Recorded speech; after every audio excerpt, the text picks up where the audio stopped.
You had horns on some of your first records, right?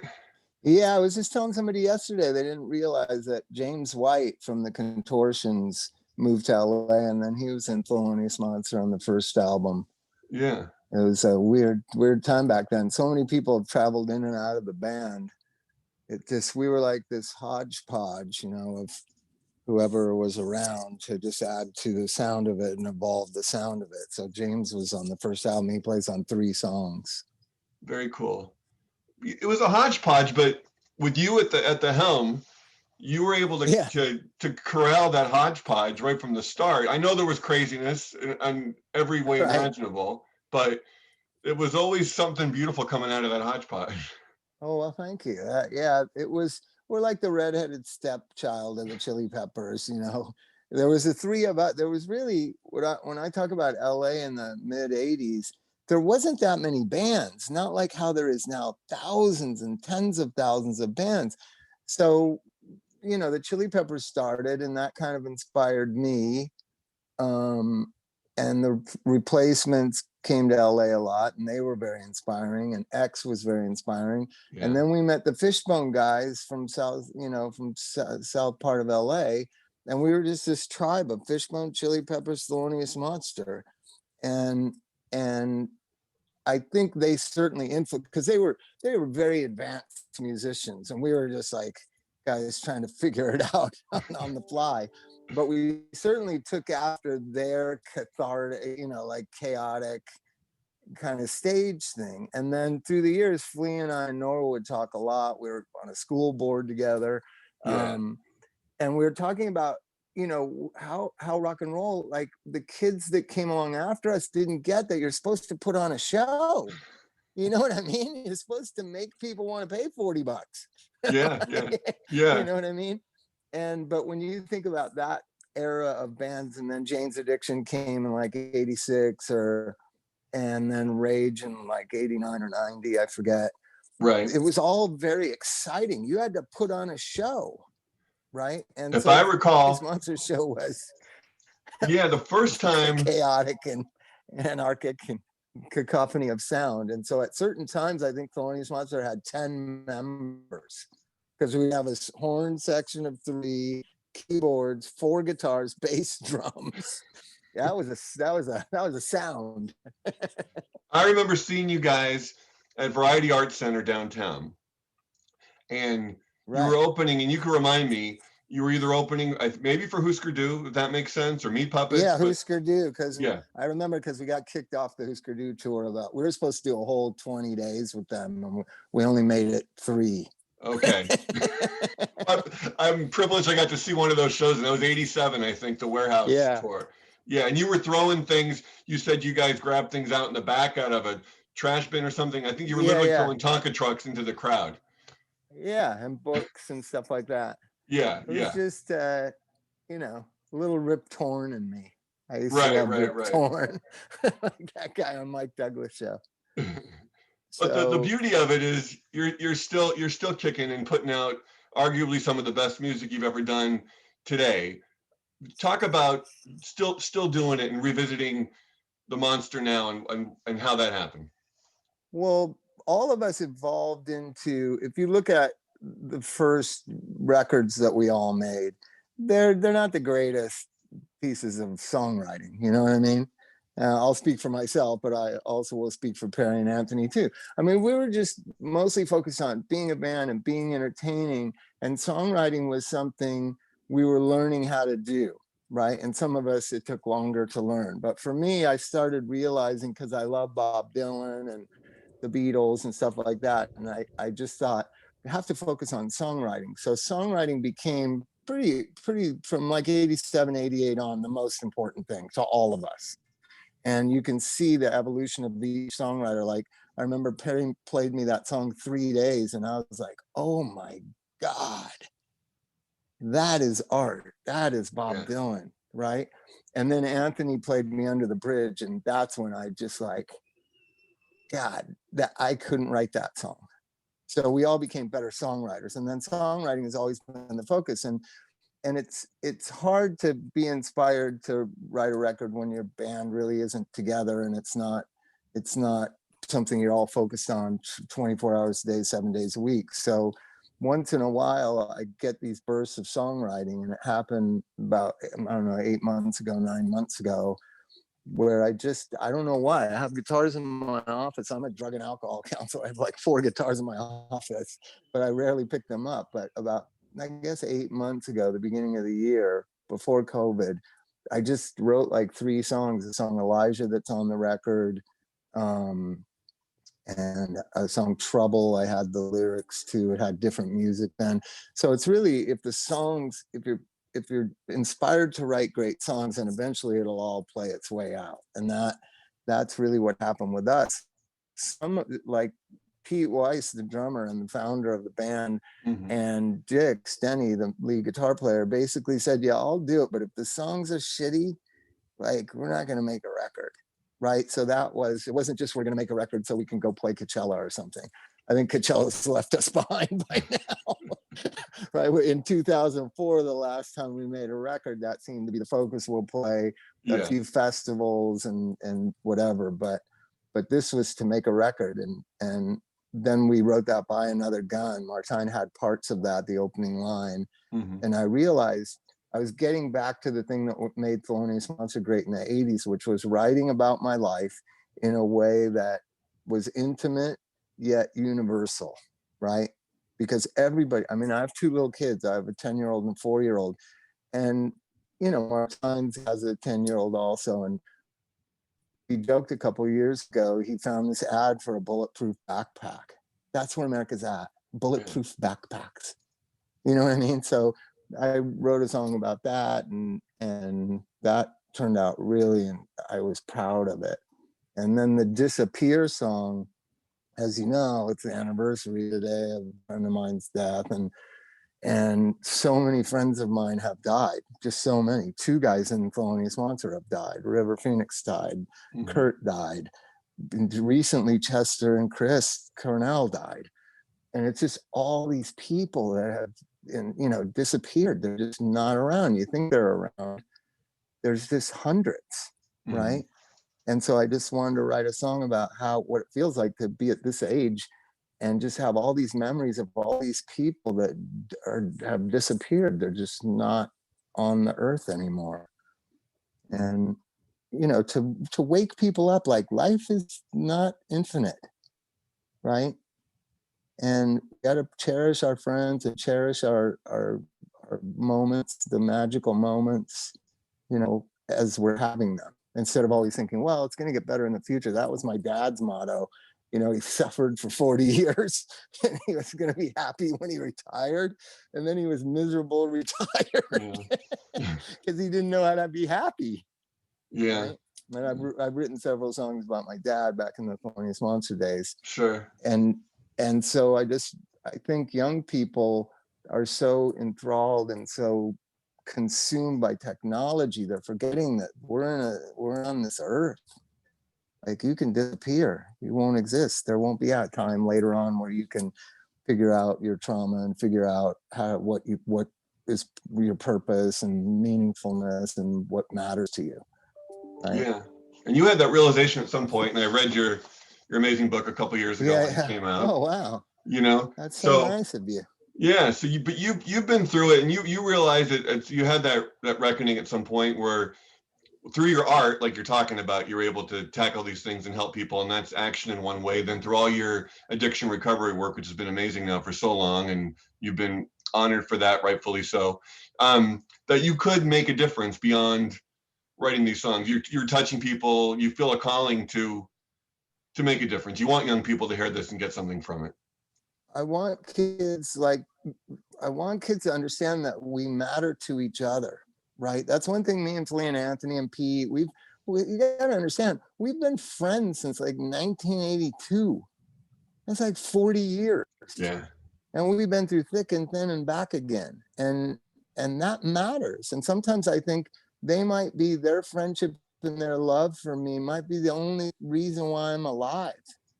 And I think a lot of our society has forgotten how much we need each other, right? And you can see that in our politics and in our the classism. You know, I moved my kids to public school a couple of years ago because I realized, like, we're living in these bubbles, you know, and I tell this story at my kids' preschool, though it's a great preschool in Hollywood, and I lived in Laurel Canyon. And I realized one day when we were doing this Sudanese village partnership thing via Zoom or whatever, and I realized, like, the only two Black kids in this school are famous basketball players and the people who started Top Chef, right? And I realized, like, my kids are growing up in this fake artificial environment with all this supposed consciousness about race and class and disadvantage and privilege, and so you see that in our culture. You see these middle class white kids enraged by the hypocrisy and the injustice in our society, and it's because we shelter them away. And then at 18, 19, they realize, holy shit, this society is racist and unjust and misogynist, and it's stacked against you from the day you were born, if you're born in certain parts of America and certain race in America. And kids are realizing it, but I realize, like, you got to introduce this injustice to kids when they're 4 and 7 and just say, this is the way it is. We're going to make it better. Your generation is going to make it better, right? And so that's what led to my kind of exodus of Hollywood. I live in Claremont. I don't know if you know where Claremont is. Sure. Yeah. It took some adjusting. I was born in Hollywood. It took some adjusting. It's much slower out here. Yeah, for sure. I've actually, my daughter's applying for colleges, and I'm trying to get her to look out that way, but she's probably going to hopefully do a UC thing closer, or who knows, and looking at Tulane. At least there's good music in New Orleans, but we'll see what happens. Right. Pitzer's out here, a liberal arts college. But and then moving out here, I wrote a song about it that's called The Far Away It Ends, the album. Yeah. If you're born in the city, and you grew up in the city, and the city is all you know, you have a fantasy of what rural life is like, but it takes years to get used to. So my intention was kind of an intellectual left brain intention. I'm going to raise my kids in a rural environment. I want them to step on rusty nails and have to get tetanus shots. You know what I mean? I want bears were here last night. I want them to just go outside and play and make a treehouse and stuff like that. And so that's awesome, yeah. But that's like an intellectual idea. It takes years to get used to rural life, right? And COVID has helped too. Like we've gone for a week without leaving here. It's kind of crazy. I never thought I'd be like this. I'm a guy that has to go to, Amoeba, twice a day sometimes. Right. Literally, if traffic's too bad on Sunset, I would stop 2 times a day.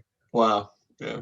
You have the folk music center out there. I don't know if that's yeah. Well, Ellen Harper lives next door to me, so I see her every day walking her dogs. And nice. Yeah, we're gonna try to play there. It's kind of hard right now. It's so.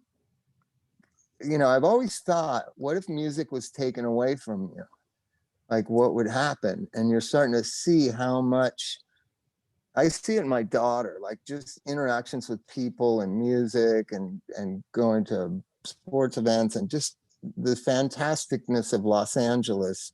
When you don't have it, it just is, it seems like there's this hole in your soul. Yeah. Right.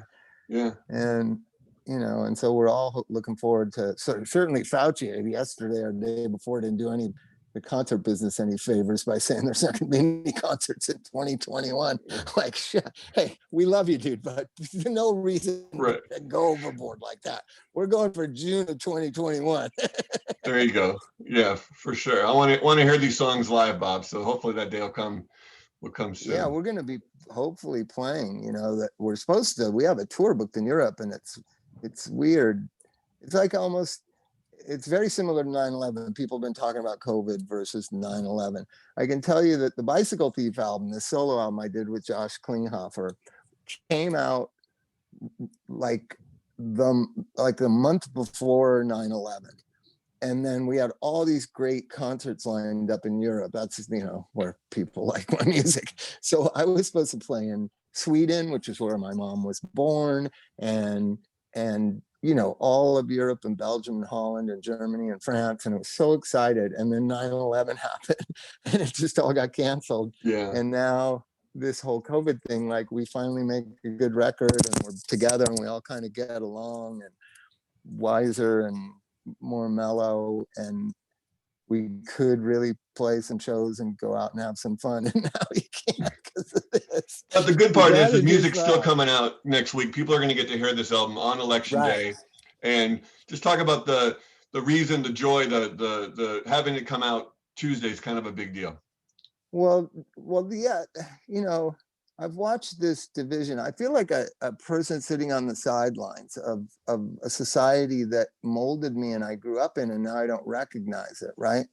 My dad was he was what's called a Goldwater Republican. So I grew up in a political household, very political conversations all the time, politicians at our house, George Murphy, Ronald Reagan, and it was just that 60s California Republican world, right? But my dad's brothers, he migrated from Minnesota, they were all Democrats and like Union Democrats, but they could argue, and they would seriously argue, but they didn't disrespect each other, and they laughed at the same time as they were arguing. So I grew up in what is the ideal discourse, I think. And that's what I found in Hollywood. Like you could have conversations with people that had different values than you, and you could argue your point, or you could try to convince them by giving them your passionate plea of whatever it is. Like we were very big on the environment and kind of animal rights things. And I hate to say that now because it's become such a militant thing, but we were the first people to fund the Sea Shepherds when they were a terrorist organization, right? I think you might have gone to some of those concerts, and we had to drop money off to a friend of a friend to get it to them. Now they're this respected Jacques Cousteau-like society, but you forget that they were a terrorist organization. And so that, and I got a lot of criticism for that. Like, these people are destroying property and they're doing this and they're doing that. And I was like, no, it's for the better good. They're trying to save the baby seals in Canada. They're trying to stop whaling off of Japan. Like, you got to break the law sometimes because the law is unjust. And then our manager, with Chili Peppers and us had the same manager, and he was like, you guys are going to ruin your careers with this. And we were like, fuck it. No, you're not. I trust the kids. They'll know. Mm-hmm. Our heart's in the right place. And so we helped sink some whaling ships and spray paint some baby seals so their pelts were worthless. Right. And it was something we felt passionately about. And but not mean about, I didn't hate the trappers. I understood why they had to do what they were doing, right? And we've gotten to a point where we just don't respect the other side, or we kind of discount or disqualify the other side. So I think election day, I'm hoping there's more people that think like me and that want some civility back and some respect of other people's ideas back, right? And so I thought, we'll put it out on election day, and if it turns into National Guard because one side or the other doesn't like the results, then maybe I'm wrong. But I think a change is coming. I think people are tired of hating one another, right? Mm-hmm. I hope so. I hope so too. So I thought an exclamation point on November 3rd. Well, we'll have a great soundtrack to get through the day and the week, regardless of what happens. And with the power of the monster being back is pretty exciting stuff for me, at least. I know a lot of people who love what you do. Well, thank you so much. I'm just, I say it all the time. I'm just a drug counselor, and now, and I love being a drug counselor, and I love drug addicts. I just love when they lie to me, and they know I know they're lying, and they just lie anyway. So we just laugh. You know what I mean? Well, I know you're helping a lot of people, and you've been there for a lot of people. So that's a great thing. And you've seen all sides of everything for many years, and you keep at it. So it's nice, and congratulations on that, and still going and still having the music. And you were there for me when I was a teenager popping in Baby You're Bumming My Life out in the car during my teen years. And then you came back at the right time with other music, and you've always been doing cool stuff. So thank you for that. Well, thank you so much, and have a safe, good weekend for Halloween. I got 2 little kids going, are we going trick-or-treating? I'm like, I think we're gonna try to find some place to go. Do you know what's going on? I know certain neighborhoods are different. We've done like some drive-through things with varying success. I think I have a couple teenagers now. We're just going to be home chilling, probably doing it old Right. school and just kind of being cozy and watching horror movies, Yeah. Svengooly's That's on board. fun. Yeah. That's my favorite guy. Yeah.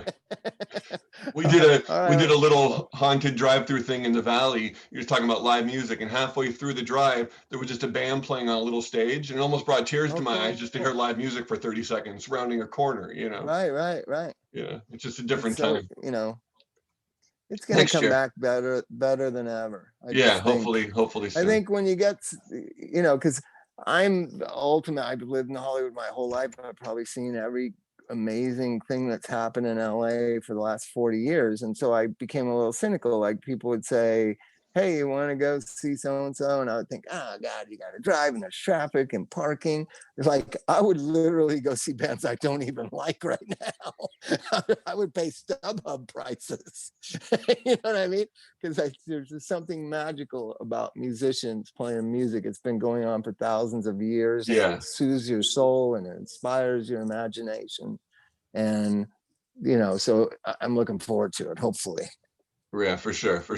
Well, me too. Looking forward to you being out there again, and stay safe, and congrats on this new record. It's very exciting, and I love that you're still doing what you do. Thank you so much. Have a good day. Yeah, real pleasure. Bye.